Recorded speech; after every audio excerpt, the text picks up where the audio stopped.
বোলপুরে সুরতেশ্বরের শিব মন্দিরে জল দেওয়ার পর আমরা তো চলে এসেছিলাম কঙ্কালী তলায়। আর কঙ্কালী তলার মায়ের কাছে কিন্তু আমাদের পুজো দেওয়া হয়ে গেছে। এই হলো মায়ের ভোগের থালা, আর আমরা এখন ভোগ প্রসাদ খাওয়ার জন্য বসে পড়েছি। সত্যি কথা বলতে গত বছরও খেয়েছিলাম, এবারও খেলাম। প্রসাদটা এত ভালো হয়। তোমরা অনেকেই জানতে চাইছিলে প্রত্যেকটা দিন কঙ্কালী তলায় ভোগ হয় কিনা।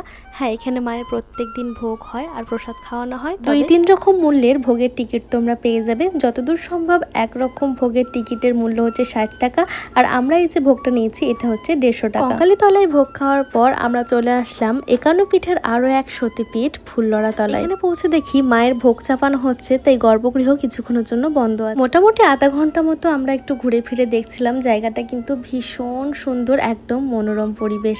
আর এই হলো ফুললরা মা। 51 সতীপীঠের মধ্যে আমাদের বীরভূমে কয়টি সতীপীঠ আছে এবং সতীপীঠগুলোর নাম কি তোমরা জানলে কিন্তু অবশ্যই আজকে কমেন্টে জানিয়ে দিও। মাকে দর্শন করার পর চলে আসলাম আরো এক দেবাদিদেবের ধাম কল্লেশ্বর। বছরের এই একটা সময়ে সৃষ্টিকর্তার কৃপায় মন্দিরগুলো দর্শন করা হয়। কল্লেশ্বরের এই মন্দির কিন্তু উচ্চতায় অনেক লম্বা। বারের দিনগুলোতে এই মন্দির চত্বরে পা বাড়াবার জায়গা থাকে না। তারপর তো এখন আবার চলছে শ্রাবণ মাস। এই পবিত্র এবং পূর্ণ লাভের শ্রাবণ মাসে এতগুলো তীর্থস্থান দর্শন করতে পেরে আমি তো আজকে ধন্য। শ্রাবণ মাসের সোমবারগুলোতে বা অন্যান্য বার তোমরা বাইরে কোথায় জল ঢালতে গিয়েছিলে কমেন্টে জানিও।